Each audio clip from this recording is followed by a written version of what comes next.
Property Patriot, you are cleared hot. Hey, welcome to the Aim High podcast. I'm Bud Evans, your host. Today we have Adrian Smude. Adrian is a savvy investor with a unique niche and interesting journey to share. He actually wrote a book about it called How to Buy Mobile Homes. Adrian's start in real estate wasn't typical. Imagine a 20-year-old living in a house and subletting his rooms to friends. About a decade later, he mastered the art of real estate investing in single-unit mobile homes with land, a niche not commonly ventured into, but it's proven profitable for him. Here are 3 takeaways from this episode. 1, his unique investment niche. It's not very common. Collaboration is key is the second takeaway. Remember, real estate is a team sport. And finally, embracing risk. His journey wasn't always smooth, so find out how he started, how he struggled, how he recovered, where we provide real estate investors the tools to achieve generational wealth. This is the Aim High Podcast, show number 54. Hello, High Flyers, and welcome to the Aim High Podcast. I am your host, Bud Evans. Today, I am joined by Adrian Smude or Smude. How do you pronounce your last name? You actually had it right the first time. Smude. Yeah, it's not rare. It's not often people get it right. We have a lot of mutual friends. We were just talking offline about how many people we know, including Jen Josie, who's a blast to hang out with. I know that you're an author. I know that you run a mastermind. I know that you are a mobile home aficionado and that you are all over the podcast circuit. Would you do me a favor and give me a quick introduction? Yeah. So I'm Adrian Smude from Plant City, Florida. So that's in between Tampa and Orlando. We're a little town. We're the winter strawberry capital of the world. And I started investing let me back up a little bit, as a terrible tenant. That's actually what got me into investing. And I was evicted for spaghetti wrestling, pudding wrestling, mud wrestling. The short is you don't rent to 20-year-old Adrian. But because of all that, I ended up buying a house, subletting all the rooms out to my friends. And then that's when I realized real estate's really cool because I was living for free. And let's just fast forward a little over a decade. I ended up in this mobile home niche. The single unit mobile home with the land. So not the parks, not the unit on rented land. It's a real estate transaction. And I have to over-explain that a little bit because not many people are in that niche. Yeah, and that's what I do. I buy them and rent them out long-term. And Adrian, I'm just going to say, you didn't just explain it. You actually put it out there so other people could learn it. Some people told me I put too much information in the book, that I should have held some back for the courses. I just believe in good education. That's how I learned. So I put it all there. And if you're an action taker, you can take it and take action and buy mobile homes. That's it, man. And listen, in this business, it's all collaboration over competition. The more people that you know, the more networking you do, the better off everyone is because we all make money. Exactly. That's how I get most of my leads is networking. I like people. Let's go over your first purchase. What was that like? Yeah. So the first purchase, I was actually really frustrated at a point in my life. I knew I wanted more. What I didn't mention earlier is my second deal I ever did was a short sale. I ended up losing it as a short sale a few years later. I bought the top of the market. I had the adjustable rate mortgage, all that stuff that was in the newspapers. But that left a little fear in the back of my mind. And then I started looking at these mobile homes because I thought we were at the top of the market. We're talking like 7 years ago. So I've been extremely wrong. But getting that first mobile home, because that's the one I want to talk about. It's more fun than the first house. Because I didn't know anything I was doing in the first house. The first mobile home, I was uncomfortable being comfortable. That was like my motivation. I knew there was more out there. I knew I wanted something. I spent the rest of my savings on this 3-bedroom, 1-bath, single wide with the dirt, a 1965. So it's a hurricane missile. So I'm in Florida. Remember, we get those hurricanes. Yeah. The septic is underneath the back porch. You know, walk through one bedroom into another one. I mean, everything people will tell you not to do. But I knew I needed to take some type of massive action, either get to where I really wanted to be, or I needed this like big splat moment. I didn't tell my wife at the time there could be a splat with it, but all successful people, I heard about their failures. And I'm like, I didn't have a big failure. So I needed to make movement on one direction. I spent about $20,000. We'll round up to that total, making some mistakes, the closing and everything. And I was renting it for $475 a month. I didn't have to be that smart to realize this is gold. Yeah. So I just started repeating it over and over again.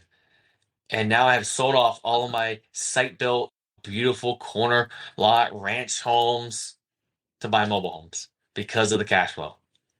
Nice. And by the way, that property today, I think it's rented at $720 a month. And we had to put a few $1,000s into it. I'm going to ask you though. Now, no, having very little knowledge of the mobile home market, how often do you have to? Is there a shelf life on a mobile home? That's one of the common myths, that they depreciate down to zero or you can't repair them.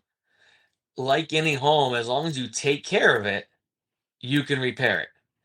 Now, the roof is really important, especially in those older ones, the 1960s and 70s, because if the roof is leaking and you leave it for a long time, the units literally melt away. But you can rebuild them if you take care of them. Mhm. Is it always worth putting a ton of money into a 1960? Not typically, because there is not a ton of value there. But there's a value to us of renting it, like the money coming in. Yeah. And there's a value to someone with a roof over their head that they get some affordable housing. So there is value that the appraisers and the banks and the property taxes don't value. To us, there's value there. Yeah. Okay. That's a great answer. Nailed me, because I was thinking like those things are only good for about 15 years, but I am sadly mistaken. That is extremely common. And these myths out there, I'm in the education world trying to help people learn it. But if you don't want to learn it, that's fine. More deals for me and you that want to learn about it. Exactly. Which that lower amount of competition is one way I have found so many great deals. There's not people getting 20, 30 mailers a day on all these cold calls and all. It doesn't happen in this space because people don't understand it or value it. Now, is that how you came up with Elite Level Mastermind, or was that? I'm in a bunch of masterminds, and one of them I was in, Derek's like, why aren't you running one of these? You love them. You get so much out of it. Why don't you run one and get paid to be in one? I was like, never thought of that. And it kept with me for months and months. I was like, all right, when something stays with me, let me look into it. And I reached out to one of my buddies, Dave, and he was similar. He wanted to maybe do another higher level mastermind. So we started that for high level real estate investors that are living off their real estate. And it's a passion because we take a turn. So a lot of facilitators don't take a turn. We're like, no, this is a little bit selfish. I want to be in the rooms with even bigger players and smarter people than me. And so we put it together a little bit selfishly. Yeah. Nice. You know what though? It works. There's a 10% rule as I understand it. Like you always want to be talking to the people that are 10% higher than you on the food chain. And then you want to provide some knowledge to the people that are 10% below you. But if you're setting it up so that you're not only are you learning from the 10% up, you're also giving back to the 10% down. That's a fantastic method. Yeah, man, I love that rule. So now, just out of curiosity, because we're talking about mobile homes and you got your first deal under your belt and the thing is cash flowing, but talk to me about the things that can go wrong. Oh, things can go wrong. I could have made a super long list of these. Uh, Not fully understanding them, like financing, is a little bit more difficult. So I'll put that under this category could go wrong because my second property, I was out of cash and there is no traditional financing for Right. mobile homes. Now, luckily, I already understood private money, so I could go and make this deal work. But if you don't understand mainly private money and owner financing, Yeah. you're not going to get very far in the older mobile home space, the 1960s and 70s. If you're going to play in the newer ones, we'll say the 1990s and newer, you can find some bank financing. Some other red flags, though, are the HVAC, especially if you're going to fix and flip them, because it's not super uncommon for people just to use window shakers, the window AC units. The bank doesn't allow that. So there could be a whole package unit, what we call mobile home AC, like a central air, but those can be sitting there and the person's, oh yeah, don't worry about it. You can just turn that right back on. If it's been years since it's been used, it may not work. Maybe the ductwork is all bad. There's a lot of other things that can be there. Mobile homes are typically more rural, and when people are not used to the rural areas, they don't always think about flood areas, wetlands. They don't think about septic tanks, private roads, dirt roads. Uh, None of these are like deal breakers, but they're little items you got to understand, especially if you're fix and flipping them. If you're buying hold of them, you still just want to know about them to know where your risk is and your risk tolerance.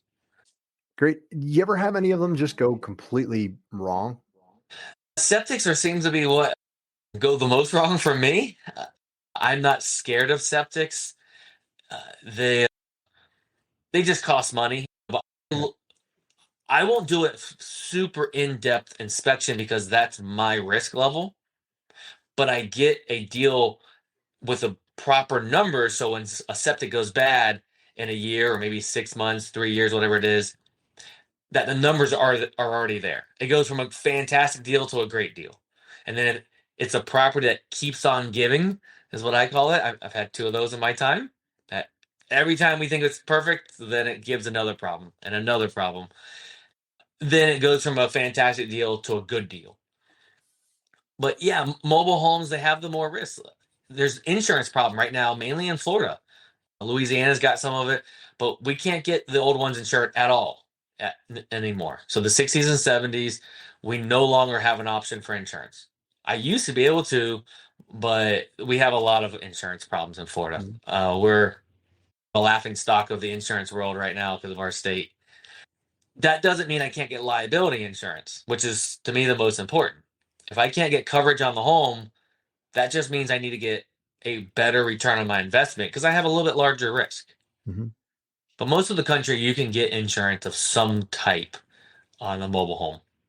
All right, great. Septic is, dude, if I could never do septic again, I would be a very happy person. See, I like the septics because a lot of people, like, you don't like them. So I'm like, I like to go where people aren't at. And that just means I get a better deal to take that risk of the septic. And that's a I great got a way to good look septic at it. guy. That's the Going where people aren't. Novel concept. yeah. There's the Wayne Gretzky quote: "If I go where the puck is going to be." I can't remember the exact quote, but that's my style. All right, you don't like it. Most other people don't like it. Maybe I can learn to like it for the right price. Are you going to continue down this process? What's on the horizon?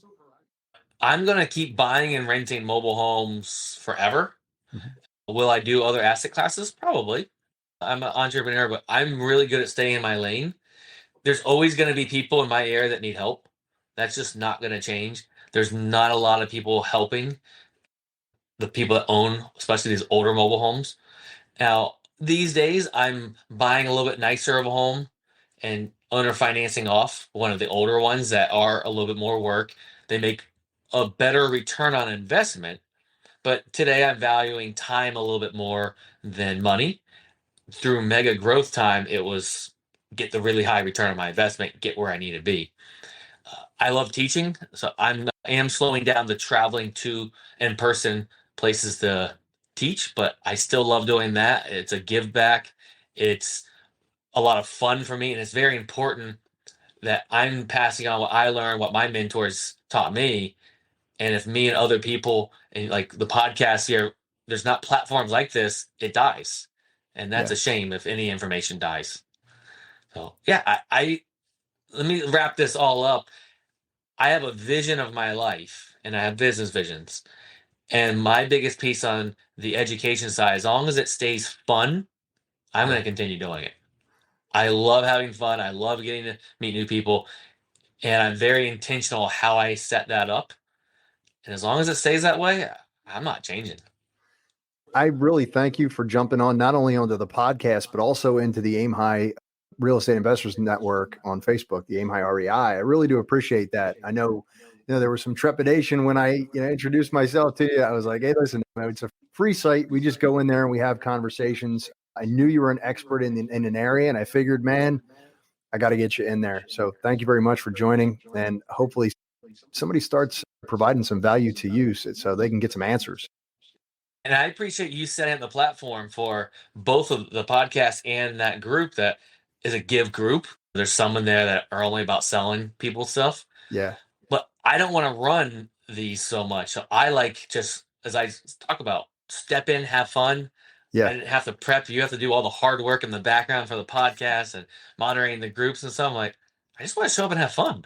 Yeah. We both get the benefit from this, and then everyone else in the groups and listening. It's all a win. My property management company has a saying that we're all in this together. And I find that across the board when we're talking about real estate investing. I love that, the abundance mentality. Exactly. Get away from the scarcity, man. Let's talk about what is one thing that you learned as your wealth increased. You've been doing this for a while now.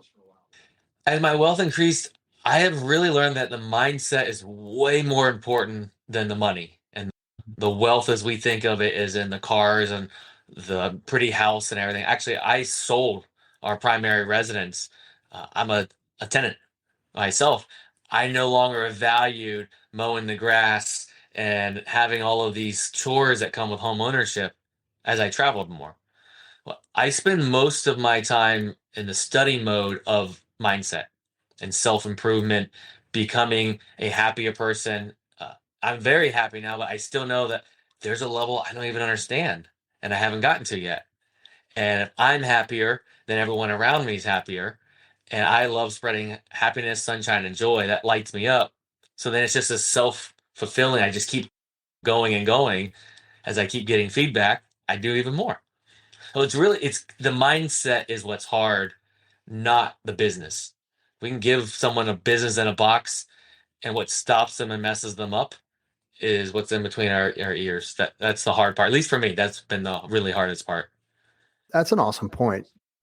The couple of things that I do coach on is that mindset. The scarcity mindset, as you brought up, versus the abundance mindset is pretty key. Then the fact that people look at things as though it's expensive, right? When you tell somebody, hey, I'm going to go out and I'm going to buy a $250,000, $300,000 house, and they go, oh, wow, I can't afford that. And you go, wait, what? You shouldn't be saying like, oh, I can't afford that. You should be saying, is that all? One of my favorite mindsets with that is it's only expensive if you don't value it. Yeah. And there's something in everyone's life that we overpay according to someone else. But if you hate going to the grocery store and you pay that little bit of fee for them to be dropped at your doorstep, I don't mind going to the grocery store. So I think that's quote unquote expensive. But if you value that time or you get more time with family, it's not expensive at all. When I tell people how much I paid for my mentorship program when I first got into real estate, people look at me like I'm out of my mind. But then I tell them, here's where I was. I was active military. I was making this, and now I'm here and making this, and we're worth this versus we were worth. And it's relative. Yeah, I totally agree, man. I was shocked when I looked up to see how much I spend in education, mentorships, masterminds. I was like, oh, that's more than I expected. Yeah. I wouldn't trade any of it. I have direct ROIs that I can put on a spreadsheet. And then more importantly is the mindset and better relationships with my wife and friends and family. And I'm a happier person. And rocking the neon, by the way. Jen Josie and I were talking. I was telling her that you're coming on the podcast, and she was like, dude always rocks a neon green shirt. I was like, that's cool. I found it by mistake, and people like it. So the original brand, when I'm at home and I'm buying mobile homes, is my wife buys mobile homes. And I'm not seen in public without it. And then when I got to the education side, I decided, all right, I got to stick with the yellow. I'm known for it. And now I get pictures of people in yellow all the time, or people saw someone running, or crazy shoes that are yellow, or now it's becoming a cool, quote unquote, color. Yeah. But then when I was studying colors, I found out I got a little nervous because this is a speaker training, and they were saying you stay away from red and all this stuff that's mindset with colors, but they didn't mention yellow. I was like, this is my color. So I went up to the guy after and asked what it meant. And he said, it's like happiness and sunshine and joy. And I'm like, those exact words are in my vision for my life. He's like, then definitely don't stop it and talk about it. Nice. It's That's awesome. just a happy color.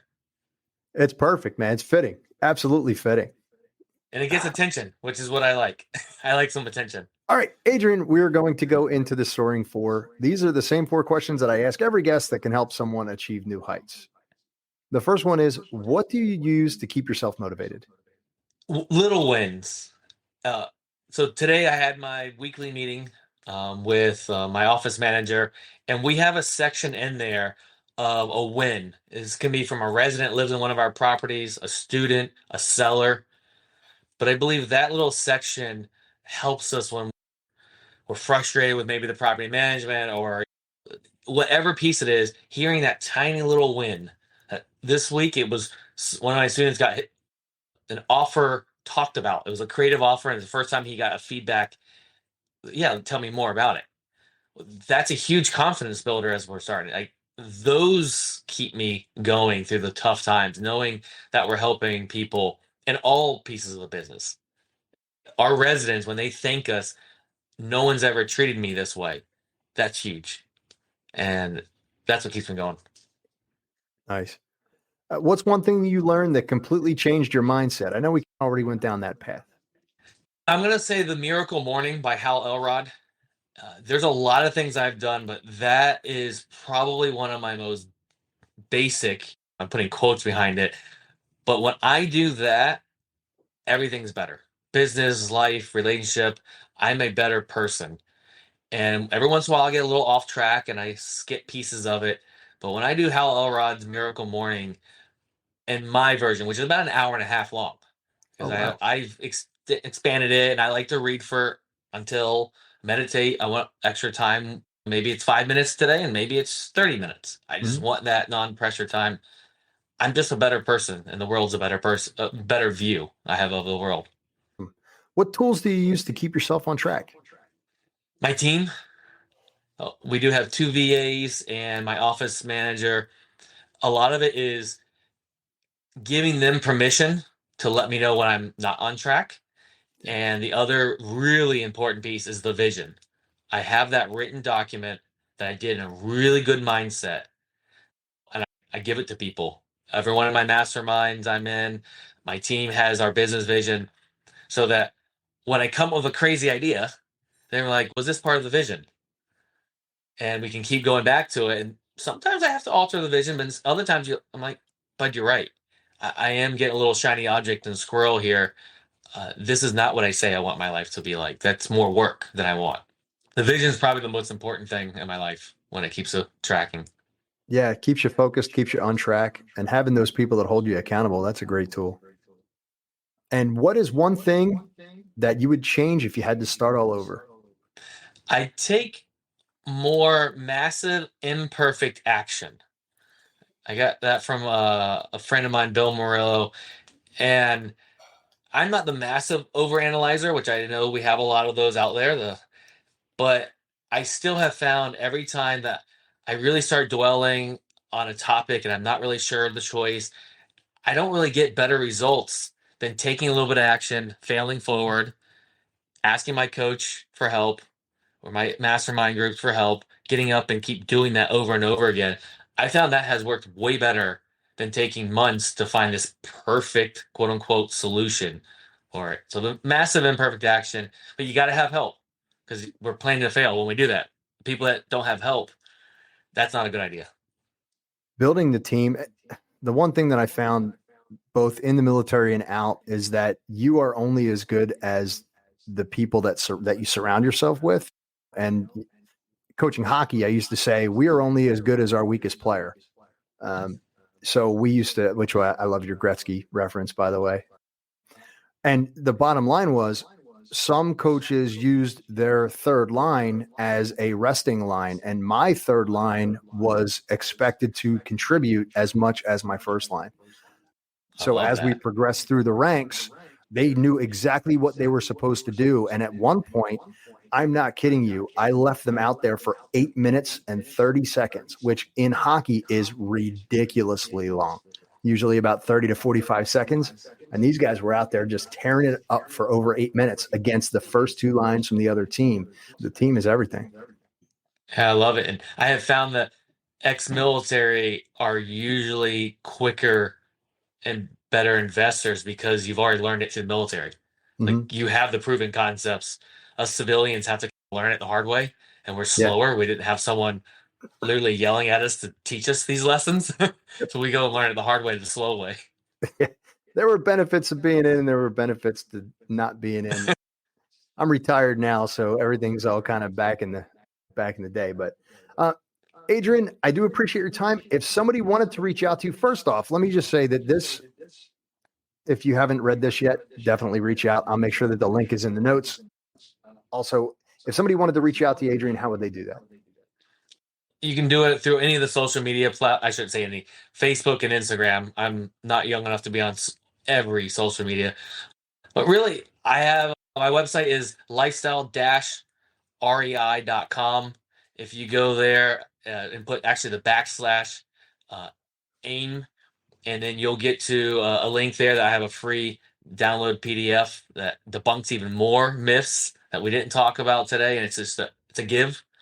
And if I can help you in any way, reach out in your Facebook group. That's another great way. Tag me, and so I get the little alert, and I help out as I can. All right. Well, there you have it. Adrian, again, thank you very much. I know you're busy. I really do appreciate your time, and thank you very much for providing some value today. You're welcome. Thank you for having this show. It's a pleasure. Thanks for being a part of the Aim High community. Your support drives us to create valuable content, and we can't wait to see your success stories in real estate investing. Till next time, aim high, never stop learning. Bud Evans, signing off. We'll see you soon.